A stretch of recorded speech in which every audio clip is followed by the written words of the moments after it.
that you're all doing well, and I hope this email finds you safe and happy and healthy. So this morning I decided to choose a book that is very near and dear to not only my heart, but all of your hearts. And the book that I chose to read aloud is Miss Rumphius. Miss Rumphius, Story and Pictures by Barbara Cooney. The dedication page. To St. Nicholas, patron saint of children, sailors, and maidens.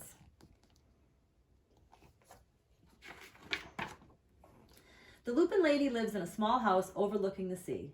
In between the rocks around her house grow blue and purple and rose-colored flowers. The Lupin Lady is little and old, but she has not always been that way. I know. She is my great aunt, and she told me so. Once upon a time, she was a little girl named Alice who lived in a city by the sea. From the front stoop, you could see the wharves and the bristling mass of tall ships. Many years ago, her grandfather had come to America on a large sailing ship.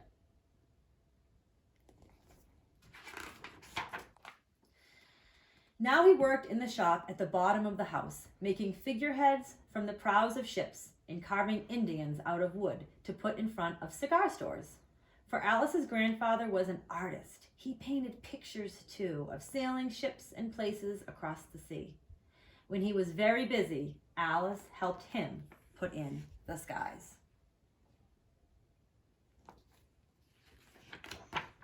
In the evening, Alice sat on her grandfather's knee and listened to his stories of faraway places.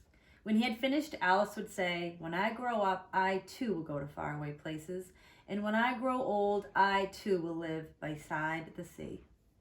"That is all very well, little Alice," said her grandfather, "but there is a third thing that you must do." "What is that?" asked Alice. "You must do something to make the world more beautiful," said her grandfather. "All right," said Alice, but she did not know what that could be.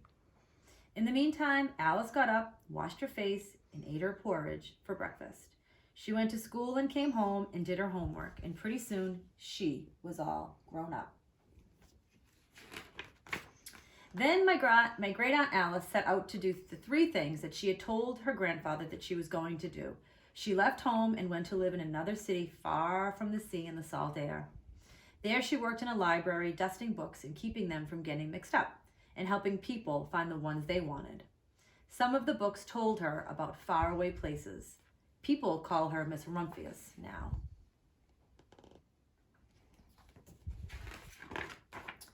Sometimes she went to the conservatory in the middle of the park. When she stepped inside on a wintry day, the warm, moist air wrapped itself around her, and the sweet smell of jasmine filled her nose. "This is almost like a tropical isle," said Miss Rumphius, "but not quite."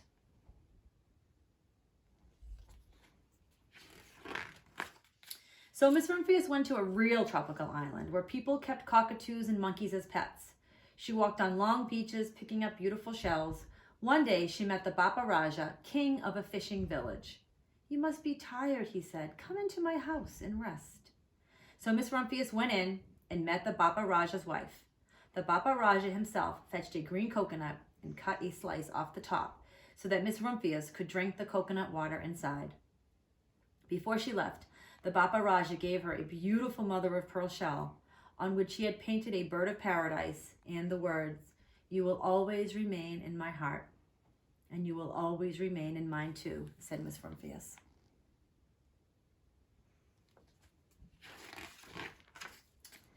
My great aunt Alice climbed tall mountains where the snow never melted. She went through jungles and across deserts. She saw lions playing and kangaroos jumping, and everywhere she made friends she would never forget. Finally, she came to the land of the lotus eaters, and there, getting off a camel, she hurt her back. "What a foolish thing to do," said Miss Rumphius. "Well, I have certainly seen faraway places. Maybe it is time to find my place by the sea." And it was, and she did. From the porch of her new house, Miss Rumphius watched the sun come up. She watched it cross the heavens and sparkle on the water, and she saw it set in glory in the evening. She started a little garden among the rocks that surrounded her house, and she planted a few flower seeds in the stony ground. Miss Rumphius was almost perfectly happy. But there is still one more thing I have to do, she said. I have to do something to make the world more beautiful. But what? The world already is pretty nice, she thought, looking out over the ocean.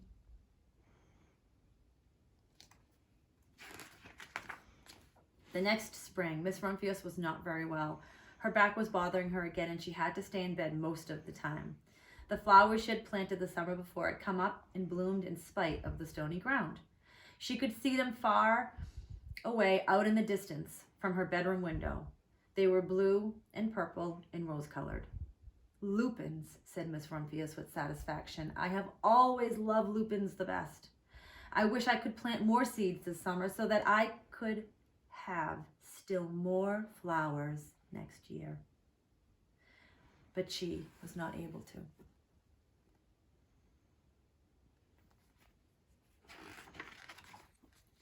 After a hard winter, spring came. Miss Rumphius was feeling much better, and now she could take walks again.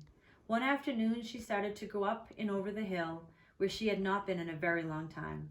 I don't believe my eyes, she cried when she got to the top, for there on the other side of the hill was a large patch of blue and purple and rose-colored lupins. It was the wind, she said as she knelt in delight. It was the wind that brought the seeds from my garden here, and the birds. The birds must have helped too. Then Miss Rumphius had a wonderful idea. And that illustration is the same illustration that's on the front. One of my favorites. She hurried home and got out her seed catalog. She sent off to the very best seed house for 5 bushels of lupin seed. All that summer, Miss Rumphius, her pockets full of seeds, wandered over fields and headlands sowing lupins. She scattered seeds along the highways and down the country lanes. She flung handfuls of them around the schoolhouse and back of the church. She tossed them into hollows and along stone walls. Her back did not hurt her any more at all. Now some people called her that crazy old lady.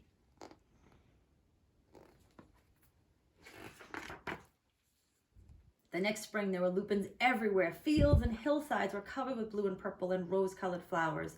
They bloomed along the highways and down the lanes.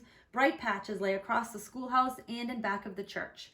Down in the hollows and along the stone walls grew the beautiful flowers. Miss Rumphius had done the third, the most difficult thing of all.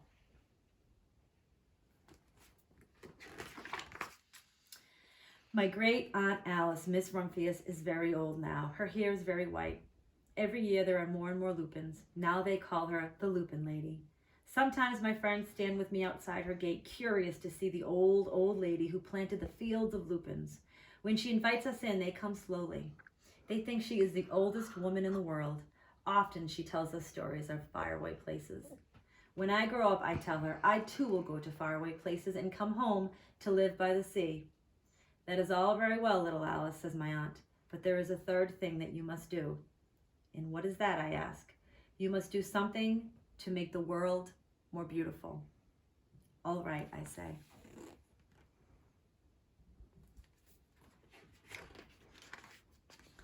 But I do not know yet what that can be. So boys and girls, you know how much I love this book. And every time I read it to you, we always have a discussion after about what it is that you will do to make the world a more beautiful place. So although I know sometimes lately we've probably been feeling a little maybe upset or sad that we're not together every day, I do want you to know that I still think of you all the time, and I miss and I love you. And over the next couple of days, I want you to be thinking, what will you do to make the world more beautiful? I hope to hear from you soon. I miss you. I love you. Mwah!